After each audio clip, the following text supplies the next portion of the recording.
Hi అండి, అందరూ ఎలా ఉన్నారండి? బాగున్నారా? నేనైతే బాగున్నానండి. టమాటా మెంతం కర్రీ చేస్తున్నానండి. దాని ప్రాసెస్ ఎలా చేయాలో చెప్తాను. ముందుగా 2 ఆనియన్స్ తీసుకున్నానండి.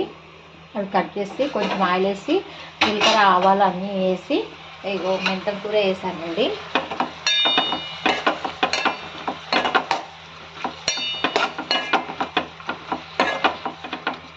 ఇంకా టమాటా కట్ చేసుకోవాలి. టమాటా కట్ చేయాలి.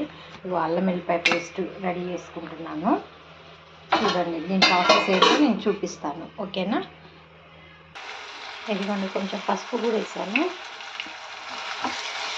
ఉల్లిపాయ మెంతం కూడా పసుపు వేసాను. ఇప్పుడు టమాటా వేసి కొంచెం అయిన తర్వాత అల్లం వెల్లిపాయ పేస్ట్ వేయాలండి. ఇది మొత్తం నూనెలో దూరగా వేగాలి.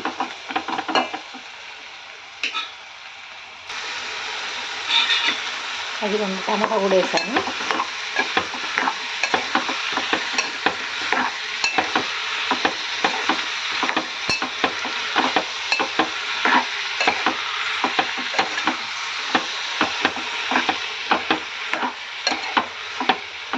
ఒక 5 minutes అయిన తర్వాత మళ్ళీ కలపాలి. క్యాప్ పెట్టేస్తున్నాం. ఓకేనా? ఒక 5 minutes అయిన తర్వాత మళ్ళీ ఒకసారి కలిపెట్టాలి.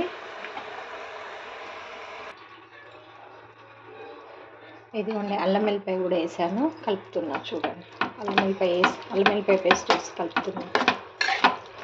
ఇది కొంచెం నూనెలో కొంచెం దూరగా వేగాక అప్పుడు కారం వేసి దించేయడమేనండి.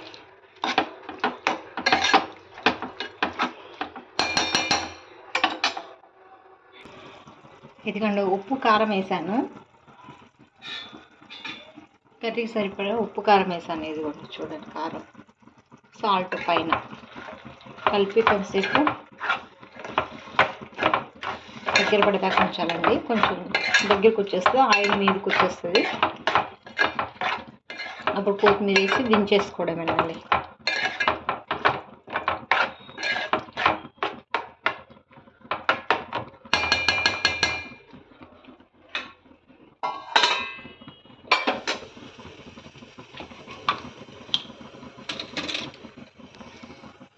ఇదిగోండి, కొత్తిమీర కూడా వేసాను. ఇది కూడా నూనెలో దగ్గర పడిపోతుంది. టమాటా, ఆనియన్, మెంతం కూర, కొత్తిమీర.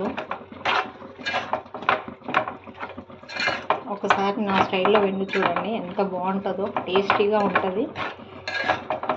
ఈజీ ప్రాసెస్ అండి. బ్యాచిలర్స్ కూడా వండుకోవచ్చు. ఇలాగా 5 minutesలో అయిపోతుంది కర్రీ.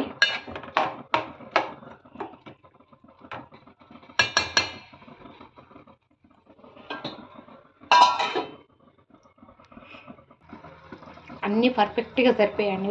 సాల్ట్, కారం అన్నీ బాగుంది. టేస్ట్ మాత్రం సూపర్ ఉందండి. ఎక్సలెంట్ ఉంది.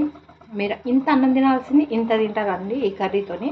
ఒకసారి నా స్టైల్లో ట్రై చేయండి. ఓకేనా? Bye bye. లైక్ చేయండి, షేర్ చేయండి, సబ్స్క్రైబ్ చేయండి ప్లీజ్.